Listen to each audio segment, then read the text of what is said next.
po. Dito naman po sa aklat ng Roma ay sinabi din naman po dito ni Pablo na for as many as led by the Spirit of God, they are the sons of God.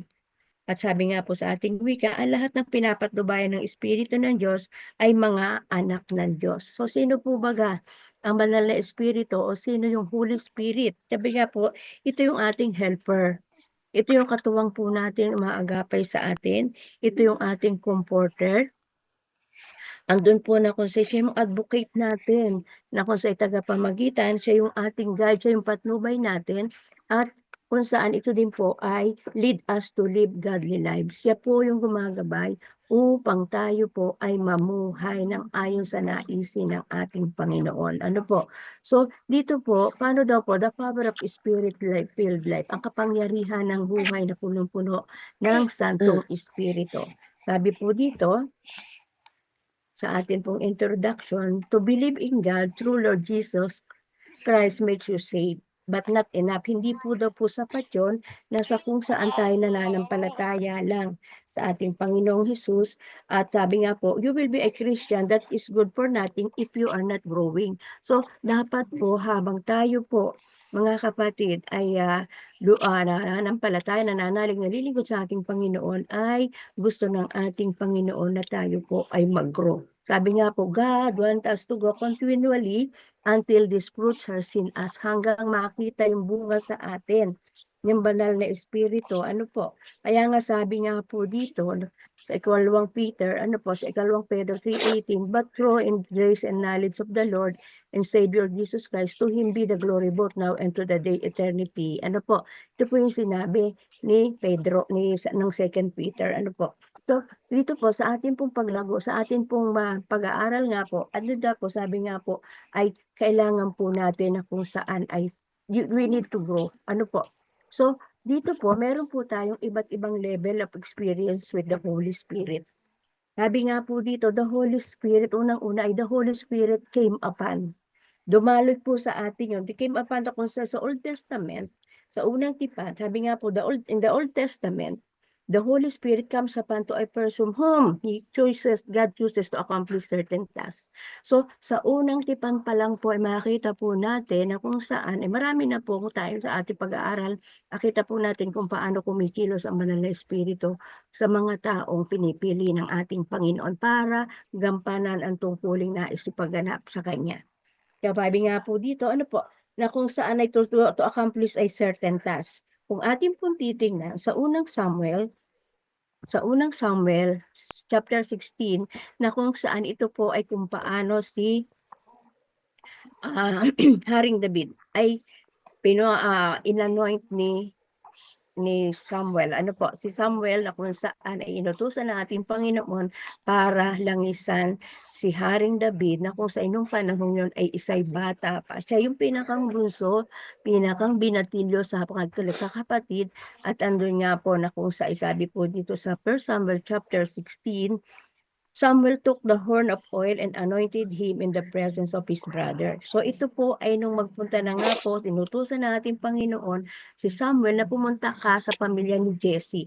So kung makikita po natin, una niyang nakita ay yung panganay na kapatid ni David, na kung sabi nga po sa unang pagkakita ni David ni Samuel nung panahon yun ay nakita niya si Abias ba yun, na kung saan ay pinakita po dito, siguro sabi niya, ay ito na siguro ang gusto ni Yahweh na sa kung saan ay aking i-anoint. At kung yung kumbagay kuya niya ito, na kung saan ay kung atin pong titingnan, sabi nga po dito ay siya yung si Abias, na kung saan ay pinakita po dito na yung kapatid niya na kung saan sabi matikas siya, sabi nga po dito ay si Eliab. Sabi nga po dito sa chapter 16, verse 6, nang makaharap na sila, nakita ni Samuel si Eliab. Pinagmasdan niya itong mabuti at sinabi sa sarili, ito siguro ang hinirang ni Yahweh para maging, sabi po sa verse 60, para maging hari. Sabi po niya, pero sabi nga ng ating Panginoon, sinabi sa kanya ni Yahweh, huwag mong tingnan ang kanyang taas at kakisigan. hindi siya ang hinirang po, ang batayan ko ay tutulad ng batayan ng tao, panlabas na anyo ang tinitingnan. Ano po? Sabi nga po dito, ayan, pagdating nga po sa 13 and to 15, ayan po ang sinabi ng ating Panginoon na kung saan ay nakita niya, kumbaga hinanap po niya, wala na ba iba na kung saan ipang, kung saan ipito yun, na kung saan wala na ba kayong ibang anak? Kumbaga, noong panahon yun, si David ay nasa kaparangan at meron na andun siya sa parang na kung saan ay ginagawa yung kanyang tungkulin. Kaya po sabi ni Beyonce, meron pang isa na kung saan ay nasa parang nga at andun nga po na sa ipasundo ninyo at para maigawin na natin yung kanyang paghahandog sa kanya, which is hindi naman talaga maghahandog lang talaga ang layunin dito, kundi yung utos ng Panginoon na langisan si David. So, ang nangyari nga po dito, sabi nga po dito, so Samuel took the horn of oil and anointed him in the presence of his brother, and from that day on the Spirit of the Lord came upon David in power. Kaya ayun po, sabi nga po atin dito na kung saan ay the Holy Spirit came upon, na kung saan Samuel then went to Ramah. Now the Spirit of the Lord had departed from Saul, and the evil spirit from the Lord tormented him. Saul the attendant said to him, see, an evil spirit from God is tormenting you. So ito po yung kung paano nawala ang espiritu ng ating Panginoon kay Haring Saul ng panahon yung ating babalikan ng pag-aaral dahil siya nga po ay sumuway na sa inuutos ng ating Panginoon dahil sa pakikipagdigma nung panahon yun nila Haring Saul, sinabihan siya ng ating Panginoon, huwag kayong kukunin anumang bagay, patayin ninyo lahat ng bagay, sunugin lahat. Pero dito po yung nag-disobey po si Saul. Kaya nga po dito nawala yung espiritu sa kanya ng ating Panginoon. Kaya po dito sa pagkakataong ito na kaya nga po inutusan na nga po ng ating Panginoon si Samuel na humanap ng panibago na kung saan ay papalit sa kay Haring Saul pagdating ng panahon. Sorry, nawala. Wait lang po. Napindot ko. Yan. Sabi nga po yan. Sabi nga po ay the Holy Spirit. Oh. Bakit kaya nagaganito ang aking... Dito po, makita po natin na kung saan ay nagloloko ang aking... Na kung saan nakita po natin dito na kung saan ay dito nga po ipinakita kung paano ang nangyari sa kay Haring Saul na kung saan napalipad kay David. So dito po sabi po dito, if the person by whom the Holy Spirit came upon continues to walk in disobedience, he will depart and another evil spirit will replace him. So ang nangyari nga po, kumbaga ay hindi naging maganda ang naging attitude ni Haring Saul, kaya ang nangyari, yung espiritu mula sa ating Panginoon ay talagang umalis sa kanya. So ito po, nung makita ni David, ay hindi po niya ito ginusto. Kaya sabi nga po niya, David doesn't want these things to happen in his life. That's why he really prayed to God that he will not take his spirit from him. Kaya nga po dito po nagsimula yung ating awitin na kung saan ay sinabi nga po ni Haring, ito yung Psalm 51, na kung sa si Haring David ang kumuha, ang gumawa, ang sumulat, dahil sa pagkakataong ito nanalangin siya sa ating Panginoon na likhain siya ng bagong puso. Kaya ito po yung awit natin kung saan sa araw 51, 10:11 na sinabi, create me a clean heart, O God, and renew the right spirit within me. So ito po yun. Kumbaga kung paano si Haring Saul ay kumbaga kung paano siya ay nagrebel sa ating Panginoon, ito naman si David ay nagpakumbaba sa ating Panginoon. So ito po yung pagdalapit na kung saan ay the Holy Spirit came upon, different levels of Holy Spirit, na kung sa level sa bawat isa, at gayon din po sa atin sa kapanahunan. Na kung sa makikita po natin na meron ding iba't ibang level ang bawat isa sa atin ng banal na espiritu. Ano po? Another thing, sabi nga po dito, this is how we operate in the Old Testament. He comes and go to and from person whom God chooses. So, sa ngayon po, gumikilos pa rin po ang ganitong bagay sa atin. Kung paano, sa Old Testament, sa unang tipan, ay andun nga pong kumikilos ang ating Panginoon at ibinibigay niya sa taong gusto niyang pagbigyan. Sabi nga po dito, ay meron din pangako ang ating Panginoon, but God promised that He will pour out His Spirit upon all flesh, sa lahat ng tao. Kaya nga po dito, sabi nga po dito sa aklat ng Joel, familiar po tayo na Joel 2 chapter 28:20, chapter 2 verse 28-29, and afterward I will pour out my Spirit in all people. Kaya sabi in all people, lahat. So tayo po ay meron nun. na kung sa ipinagkaloob sa atin ng ating Panginoon. Your sons and daughters will prophesy, your old men dreams, your young men will see vision, even in my servant, both men and women, I will pour out my spirit in those days. So, ngayon po, alam natin, sa bawat isa sa atin, ano po tayo po 10, meron po tayong espiritu na kung sa ay sumasa atin.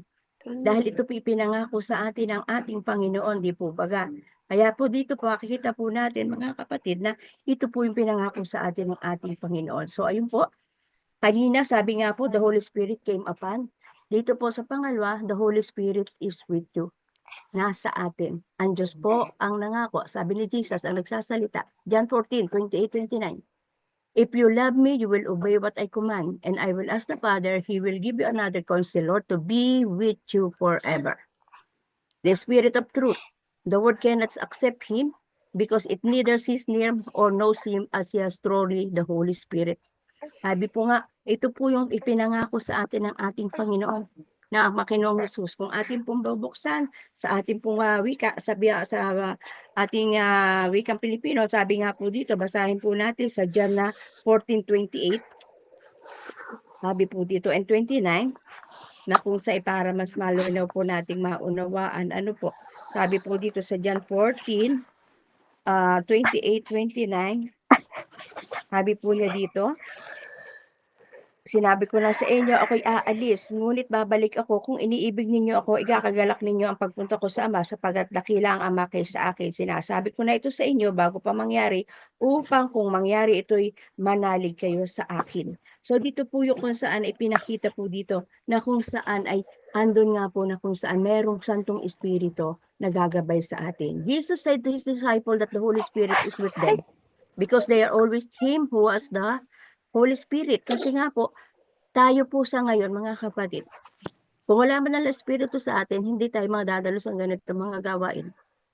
Kung saan tayo po tinakasihat mayroong Espiritong nakatatak sa atin ng ating Panginoon. Kaya nga po tayo ay naandun yung ating pananabik, naandun yung ating gutom, naandun yung ating pagkauhaw para sa ating Panginoon sa pag-aral ng kanyang salita. At sabi din po dito ng ating Panginoon, but Jesus told them also that the time will come that the Holy Spirit dwell or be in you. So, tayo po, makita po natin, nananahan po ba sa atin ang banal na Espiritu sa bawat isa sa atin? Yung po bagang tayo po ay pagdating ng pag tayo nagkukumbagay tayo ay kung tayo po ay Ma'am Fabrian, ayan, thank you. Kung tayo po ay nananalangin, napipil po ba natin ang ating Panginoon na dumadaloy sa atin? Napipil po ba natin pag tayo taimtim na nananalangin na kung saan ay napipil po ba natin siya sa bawat isa sa atin?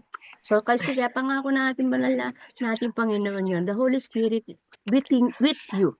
Di po baga? Na kung saan ay sinabi na dwell sa atin, mananahan sa atin. Ano po? Sabi din po dito, sa letter C, ay sabi nga po, the Holy Spirit will fill. Bye-bye. Alis sila. Sabi nga din po dito sa letter C ay sinabi nga din po dito na kung saan ay the Holy Spirit filled us. Ano, tayo po ay pupunan ng banal na Espiritu. Ano po? Sabi po kanina, wait lang po. Sabi po kanina ay the Holy Spirit is with you, and then ito nga po sumunod ay the Holy Spirit filled you with. Ano, tayo po ay pupunan. Kasi sabi nga po sa atin ng banal ng ating Ephesians 5:18-20, do not get drunk in wine, which lead to debauchery. Instead, be filled with the Holy Spirit. Speak to one another with psalms, hymns, and spiritual songs. Sing and make music in your heart to the Lord, always giving thanks to God and the Father for everything in the name of our Lord Jesus Christ. So, ayan po. Na kung sa'yo makikita po natin sa ating pagsasama-sama, di po ba kaya nga po tayo may aawit, mayroon kung saan ay tayo po ay yung mga music na yun na kung saan habang tayo lumalago ay napipil natin, parang gusto kong umawit kay Lord. Gusto ko na kung saan siya ay aawitan. Gusto kong siya ay mapiplis ko. Diba ganun tayo? Kung tayo ay andun nga po na tayo napupuna na po ng banal na Espiritu sa bawat isa sa atin. Another thing, sabi din po dito, ay being filled with the Holy Spirit is the responsibility of every believer. We can be filled with the Holy Spirit by creating a spiritual atmosphere. Kung paano daw po tayo napupunan ng banal na Espiritu ay responsibility ng bawat mananampalataya. So we must desire to be filled by the Holy Spirit. We can be filled, sabi nga po, spiritual atmosphere. Ano po yung spiritual atmosphere na sinasabi dito? Speaking with one another through the word. Ito po yung ginagawa natin. Paano tayo mapipil ng Holy Spirit? Ito po na kung saan tayo po ay palaging nagkakaniig, sama-sama tayo na nakikipag-ugnayan sa ating Panginoon at ang banal na Espiritu ay dumadaloy sa atin. Kaya nga po tayo ay laging may awit. Kasi po nung una, di ba, pag tayo bago pa lang mga Kristiyano, wala pa tayong alam tungkol sa mga worship song, kumbaga, wala pa tayong alam na pag-awit sa ating Panginoon. Kasi yun po nauna. Pero, kagaya ko po nung ako'y unang nagiging mananampalataya. Okay, nasa Hong Kong pa. Nung unti-unti na kumbaga nagiging mainit na sa ating Panginoon, para ba kasi noon, sa bahay po lagi akong nagsosolo. Ang aking mga employer ay lagi nasa school nga po. O kaya nasa opisina, nagsosolo ako kaya nagsosolo po ako sa bahay. Ay noon po ay uso pa yung kung saan ay yung Walkman na kung saan nakalalagay sa bulsa mo, earphone ka, na kung saan napapakinggan mo ang lahat ng mga kung gusto mong awitin. At uso pa po noon yung cassette tape na naka-insert po sa iyong Walkman. Ewan ko kung pamilyar po yung iba na gano'n. Kaya nung po nung ako'y maging Christian, ang uso nun ay yung kay Don Moen na mga kanta. Na kung sa'y paulit-ulit habang may ginagawa, naka-Walkman ka na nakalagay sa teka mo yung earphone. Kaya noon po bago nag-uumpisa, ang dami naming na-memorize na ako personally na mga worship song. Para kung saan kasi yun yung kainitan na ikaw po ay tinawag ng ating Panginoon. Andun yung eagerness mo na matuto ka, andun na mawitan mo si God, andun yun kung saan umaawit ka pa lang parang naluluha ka na. Kasi andun nga po yung sinabi nga na kung saan yung first love mo ay dumaloy sa iyo. Kaya andun nga po na kung saan ay lagi kang umaawit. At andun nga po yung kainitan pag po kami minsan kasi nga kainitan po namin noon. Meron po kami na kung saan noon telepono. Mag-aanuhan po kami. 9 o'clock, 12 o'clock, 3 o'clock. Meron po kaming sabay-sabay na pagpe-pray. O sa phone. Sige, pray po tayo sa phone po kami. Na kung saan, o nasa landline po yun. Kasi wala pa nung cellphone. Year 90s po yun. So, yun po, na kung saan ay, doon po na nag-umpisa na kung saan ay nagiging mainit sa ating Panginoon at yung speaking with one another through the word and psalms. Kaya yung po wala pinag-uusapan, kundi manalangin tungkol sa ating Panginoon, ano yung awitin na mayroong napakinggan, o pakinggan mo yung gano'n. Alam niyo po, kasi pag Sunday, pupunta kami doon sa sabi ng kung meron dito tagahong worldwide, na kung saan lugar po yun, na kung saan may mga Pilipino, kung saan ay store, na kung saan ay doon kami bibili, at meron talaga Christian store na kung saan lahat halos na cassette tape ay nabibili namin yung mga bago pang sa mga awitin. Kaya marami po kami na kung saan ay na-memorize kasi nga po laging ngayon yung kainitan po baga. So ayun po, makikita po natin yun po yung sinabi na kung saan ay kumbaga ay sinasabi nga po na ando na kung saan sa pagiging, sabi po dito, sa pagiging filled po natin sa Holy Spirit, ang responsibility po nating mananampalataya na andun nga po na kung saan ay yung spiritual atmosphere natin ay maging kagaya po ng kung saan ay sabi nga po, ayan, speaking with, ayan na naman. My gosh. Ayan, speaking what another two words and sing hymns and spiritual songs. Ano po, at ito po ngayon, ginagawa na din natin, ano po, na kung saan kahit tayo nasa ating mga tahanan, ang sarap-sarap awitan si Lord. Ang sarap-sarap pakinggan sa cellphone na kung saan habang kayo may ginagawa ay spiritual songs ang iyong pinakikinggan. Ganun na po tayo dapat sa ating paghabang tayo po ay lumalago. Ngayon din po, sabi nga po, making melody in your heart to the Lord. Magkaroon ka na kung saan ay yung sarili mo ay yung puso mo ay lagi mong inaawitan ng ating Panginoon. Ano po? Na kung saan ito po yung nais niya. Yun po yung nais ng ating Panginoon. Na kung saan ay para po tayo ay makipagniig sa Kanya. Kaya nga po tayo po sa ating pong patuloy na paglago ay dapat ganito na po ang nagiging attitude po natin. Another thing, sabi din po dito, I always give thanks to the Father for everything. Oh, alam na po natin 'to. Yung pasasalamat sa lahat ng bagay na nararanasan natin ay ipagpasalamat sa Panginoon. Hindi lamang, alam na po natin, paulit na ulit nating naririnig, hindi lamang sa mga blessing, hindi lamang sa mabuting bagay, kundi sa lahat ng aspeto ng buhay natin, ipagpasalamat po natin. Kung tayo nakakaranas ng persecution, trial, sickness, lahat ng iyan ay kaloob ng Panginoon, pagpasalamat natin. Dahil ito po ang kalooban nating Panginoon para tayo lagi natin pinapaalala para tayo lalong tumibay, para lalong lumalim. Hindi po lagi na sa bed of roses sa pagiging Kristiyano, pero pagiging Kristiyano bilang mananampalataya, we need to give thanks to the Father for everything. 'Di ba? Mismo si Jesus, nung pagalingin niya yung 10 ketongin, isa lang yung bumalik. Ang sabi ni Jesus, 'di ba 10 kayo? Ba't isa lang ang bumalik? Nasaan yung siyam? So, ibig sabihin, gusto ng ating Panginoon sa lahat ng bagay ay pasasalamatan natin siya. Ano po? So, sabi po, allow the Holy Spirit in the spiritual atmosphere to fill your heart with His love, joy, peace, grace, presence, and power. Ayan, hayaan po natin yung ating kapaligiran at lalo't higit yung ating puso. Ayan po, fill with love. Ano po, ayan, mga tao sa world, magtitiwang ng Valentine's Day. Yan po isang bagay na kung sa pagmamahal, na kung saan ay mga nangyayari na kung saan ay pagdiriwang po sa Friday po yun, ang Valentine's Day. Pero po tayong mga Christian, lagi naman tayong may love sa ating Panginoon.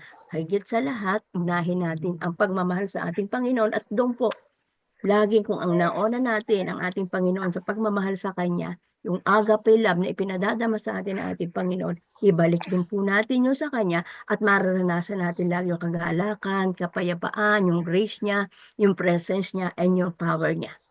I do believe na kung saan bawat isa sa atin, nararanasan po natin ito.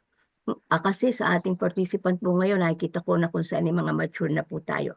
So far, ano po, wala na pong mga datihang kung saan ay kung meron man po, ay ayun po pagpaalala sa mga bago pa lang na kung saan ay mananampalataya. Kaya po yun, pag tayo po ay filled with the Holy Spirit, ang puso po natin nagkakaroon po tayo ng inner joy, inner peace, yung grace at presence ng ating Panginoon at yung power niya ay patuloy nating mararanasan through the power of the Holy Spirit.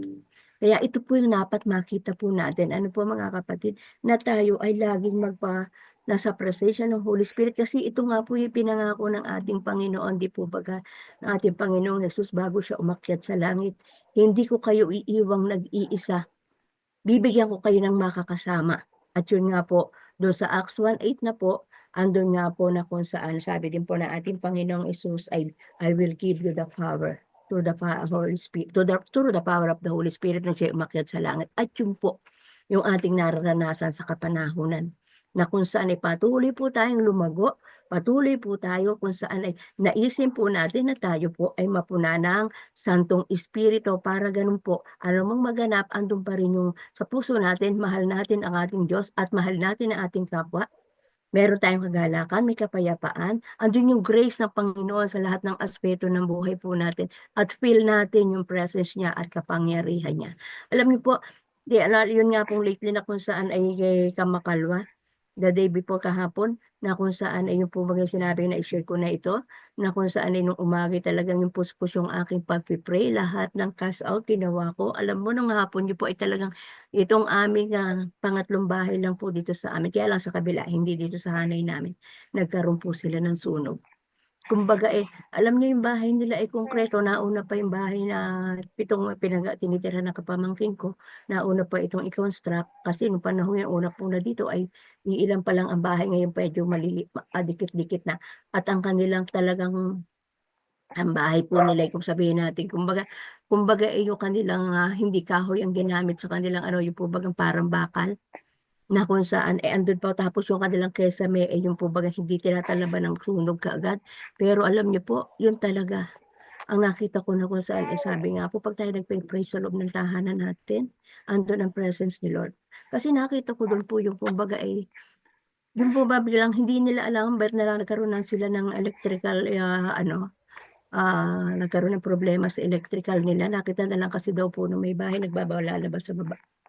ay parang may lumigitik, may parang pumutok na kaunti lang. Pag-akyat niya sa bahay, punong-puno na pala ng usok yung kanyang mga kwarto, yung kanyang, kasi may second floor. Punong-puno na pala ng usok. Without her knowing, nasa baba lang sila, hindi nila napapansin na kung saan, andun na nga po, na kung saan ay nasusunog na. Alam niyo, may baba yung mga gamit kasi sinira na yung kanilang kesame, inalis na po yung talagang konkreto yung kanila, pero andun, nagsunog. Ang dami ng sira ang mga gamit nila. Nakita ko nung itambak dito kasi pinunta pagkaano ng bumbero. Dumating ang bumbero, alam niyo po yun, na kung saan ay talagang ang blessing na nga lang po ay talagang naagapan. Na-control kaagad, hindi gano'ng katagal nag-ano. Kaya lang yung damage sa spindle. Ano point ko dito po? Ngayon kung tayo nga po ay laging puspos ng banal na espiritu, andun nga po na lagi tayo sa ating pananalangin, nagre-reveal po siya. Yung kumbaga'y, kaya pala sabihin natin pag tayo ay kaya pala si Lord, gano'n na lang aking puspos na panalangin, gano'n pala yung mayroon palang magaganap. Yung po baga sa atin po pagpupuntahan pa lamang, lalabas pa lang tayo ng bahay, ano, na kung saan hindi natin hawak talaga. Ngayon kahit nga kanina sa news nakakita ako, bibili lang ng pandesal, tatawid lang ng kalsada, nabangga ng isang rumaragas ang isang sasakyan yung pag-ano, rumaragas nabangga na siya. Pagdating dito ng isang ano, ginagulungan pa ng isang 10-wheeler na sasakyang napakalaki. So, hindi talaga mabubuhay. So, yung makikita po natin na kung saan ang Holy Spirit ang nangungusap sa atin, andun nga po na kung saan tayo mananalangin, andun yung covering protection natin. Kaya itong sinasabing yung club na yun sa ating Panginoon, magkakaroon tayo ng kagalakan, peace, grace, presence, and power, covering and protection ni Lord. Ano po, ito yung kaibahan po natin sa mga hindi mananampalataya. Dahil yung mga bagay na hindi natin na ipapanalangin ay dumadating na kung saan dumadating sa atin na lalabas na lang sa bibig natin, ipinapanalangin natin yung bagay na yun. Bakit? Kasi yung presence ng Holy Spirit ay sumasa atin. Siya na yung nagre-reveal beforehand. Kaya po, ito po, allow the Holy Spirit in the spiritual atmosphere to fill our heart. Hayaan po natin na lagi natin i-welcome ang banal na espiritu sa buhay po natin na siyang sabi ko nga po kasi kanina, ang banal na espiritu siya yung helper natin, siya yung ating comforter, siya yung ating advocate, siya yung guide natin, at siya yung naglilid sa atin kung paano natin iibigin, mamahalin ang ating Panginoon. Ano po? Kaya po yun mga kapatid, sabi nga po ng Matthew 4:6, blessed are those who hunger and thirst for righteousness, for they will be filled. Ano po? Pupunan tayo ng ating Panginoon. Sabi nga po, how to be filled with the Holy Spirit, be careful how you live by knowing and doing the will of God. Ito po yung isang bagay na paalala sa atin. Paano tayo mapipil ng Holy Spirit? Pag-ingat tayo, paano tayo mamumuhay, paano natin makikilala at gagawin ang kalooban ng ating Panginoon. Ephesians 5:15-20, so be careful how you live. Don't live like an ignorant people, but like wise people. Make good use of every opportunity you have. These evil days, don't be fools, but try to find out what the Lord wants you to do. So ayan po, be careful how you live by knowing and doing the will of God.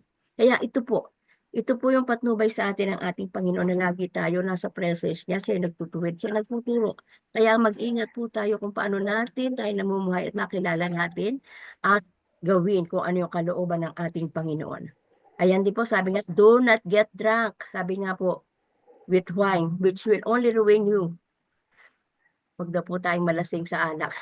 Tuloy makakasira sa atin. Instead, be filled with the Holy Spirit. Speak to one another with the word of psalm. Ayan na naman po yung psalm, hymns, and sacred songs. Sing hymns and psalms to the Lord. Will praise in your heart in the name of our Lord Jesus Christ. Always give thanks for everything to God the Father. Ano po siya? So, isa lang nga po na kung saan nakakapagpalakas sa atin na tayo umaawit. Na kung saan naghihim po tayo para sa ating Panginoon. Ano? Na kung saan ito po isang bagay na kung saan ay mawe-welcome po natin ang banal na espiritu sa bawat isa sa atin. Grieve not the Holy Spirit. Huwag nating hayaan na mag-grieve o malungkot ang banal na espiritu. Ano? Ephesians 4:30-32. And do not make God's Holy Spirit sad. For the Spirit is God's mark of ownership in you. A guarantee that they will come when God will set you free. Get rid of all bitterness. Ayan. Baka po tayo ay meron pang mga sama ng loob, may galit, ano po. No more shouting or insult, no more hateful feelings of any sort. Instead, be kind of and tender. Ayan, ito po. maging mabait at tayo, yung ating puso ay andun nga po na kung saan ay may yung mga kind-hearted, maging mabait sa kapwa and forgive one another as God forgiven you through Christ. Kaya sorry po sa aking mga hindi po na-edit masyado, dapat big letter po itong ating God na nagiging maliit. Mayroon pong problema ang aking ang aking ah, laptop. Minsan ita-type mo gano'n ang lumalabas. So ayun po, grieve not the Holy Spirit. Anyway, ito po balik po tayo. Ano po? Grieve not the Holy Spirit. Huwag nating hayaan na maging malungkot po sa atin ang sa buhay natin, ang banal na espiritu, na kung saan ito po yung marka ng pag-aari tayo ng ating Panginoon. Na kung saan ay tayo siyang nagpalaya sa bawat isa sa atin. Kaya po baka mga kapatid, pinananahanan pa po tayo ng sama ng loob, ng galit, ng poot. Ano po, alisin na po natin yan. Maging masaya na lang po tayo, maging mapagmahal. Yun po ang gusto ng ating Panginoon. Kung paano magdiriwang ng Valentine's Day, lalo nating mahalin naman ang ating Panginoon. Yung pusong niya dapat punong-puno ng pagmamahal at pagsunod sa ating Panginoon upang sa gayon yung selos sa atin ng banal na espiritu ay hindi malungkot. Number 3, live in the buoyancy of the Spirit. Ano ba yung buoyancy? Yung tayo ay namumuhay na kasama ang ating Panginoon lagi. Ano po? Na kung saan umaalalay tayo, kasama natin ang ating Panginoon, na kung saan ay para po tayong naisa sa isang kasama ng alo na kung saan ay kasama natin ang banal na espiritu. Na kung saan tayo dinadaluyong, yung pag tayo sinasayaw-sayaw na kasama ng espiritu. Ephesians 5:18-20, do not get drunk with wine, which will only ruin you. Instead, be filled with the Spirit. Speak to one another with the word of psalm. Ito po binanggit na kanina. Patuloy na laman ng puso natin, laging awitan si God. Andun nga po ang puso natin ay punong-puno ng pagpupuri sa Kanya at andun nga po na pinaalala muli, lagi tayong magpasalamat sa lahat ng bagay para sa ating Ama, sa pangalan ng ating Panginoong Hesus. Ano po? So ayan, live in the buoyancy of the Spirit. Ayan po. Ito po, sabi nga po, para maging filled tayo ng Holy Spirit, speak to one another with the word, sing to the Lord in the spirit of worship, thanksgiving be the fruit of the Spirit. Ano po? Ito po yung dapat magiging taglay-taglay na po natin sa ating paglago. Ano po? Na kung saan ay andun na kung saan ay tayo nagpapaalalahanan, umaawi tayo sa ating Panginoon at sumasama sa Kanya at lagi pong magpasalamat. Ano po, meron pa po kasing mga bagay na kung saan ay patungkol sa banal na espiritu. Hindi ko lang po muna isinama yung talk about sa speaking of tongues kasi nga po para kumbaga malawak po yung pagtuturo o tungkol sa mga gift of the Holy Spirit o fruit of the Holy Spirit. Ano po. Pero dito po muna na kung saan pinaalala lang sa atin kung paano tayo mapupunan ng banal na espiritu sa ating pang-araw-araw na buhay. Ano po? Tayo po how to receive the Holy Spirit, acknowledge that you are not yet experienced the coming of the Holy Spirit in your life. So ito po, kailangan para natin matatanggap ng Espiritu, dapat andun nga po na kung saan tayo po ay kilalang-kilala na natin ang ating Panginoon. Sabi nga po sa Acts 19:2, He said to them, do you receive the Holy Spirit when you believe? And they said to Him, no, we haven't even heard whether there is a Holy Spirit. Ito po yung sa Acts 19, na yung lugar na pinuntahan ni Pablo na hindi pa din sila nakakakilala kung sino ang banal na Espiritu sa kanya pong pangangaral. Ano po? Kaya nga po, dito po, sabi nga po dito, kung di pa natin nararanasan ang pagdaloy ng banal na Espiritu, ay andun nga po na kailangan muna nating be sure that you have already received Jesus as the center of your faith in your life. Dapat tinanggap na muna natin ang ating Panginoong Hesus sa ating puso para doon po manahan ang ating Santong Espiritu. Sabi po sa Acts 19, sabi nga po kasi, be sure that you have already received Jesus. Siguraduhin mo na tinanggap mo ng ating Panginoong Hesus. Baka kasi dating dito, hindi pa tinatanggap si Jesus. Aba, ay ate ay po ay ano po muna tayo. Na kung saan ay, sabi nga po dito sa Acts 19, basahin po natin sa Acts 19, 3-5. Sabi po dito, samantalang nasa Corinto si Apollos, si Pablo naman ay naglago sa mga dakong bulubundukin. At dito po, papunta na tayo sa 3, sabi niya po dito. Sabi po dito, may nagtagpuan siya roong ilang alagad at tinanong niya, tinanggap naman ninyo ang Espiritu Santo nung sumampalataya kayo? Hindi pa, tugon nila. Hindi namin narinig ang may Espiritu Santo. Sa gayon, sa araw ko kami nabautismuhan, tanong niya. Sa bautismo ni Juan, nila sabi ni Pablo, ang bautismo ni Juan ay tanda ng pagsisisi. Sinabi niya sa mga Israelita na dapat silang sumampalataya sa darating na kasunod na niya sa makatuwid bagay si Jesus. Nang marinig nila ito, sila'y nagpabautismo sa pangalan ni Jesus. Ayan. Unang-una, dapat kilala natin kung sino si Jesus para matanggap po natin kung sino, kung ang banal na espiritu sa buhay po natin. Ano po? And then, by faith, number 3, receive the Holy Spirit that will come to your life as I pray and lay my hands on you.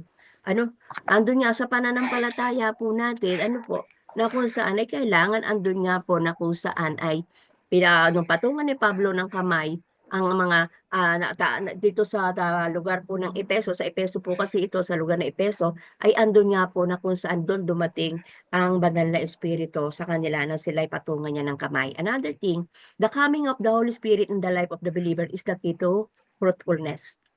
Kaya nga po dapat puspos tayo ng banal na espiritu dahil kung tayo ay merong napupuspos tayo ng banal na espiritu kung bilang mananampalataya, ito po yung tayo magditunay na magiging mamunga. Namumunga na po tayo at makikita na po yun sa atin.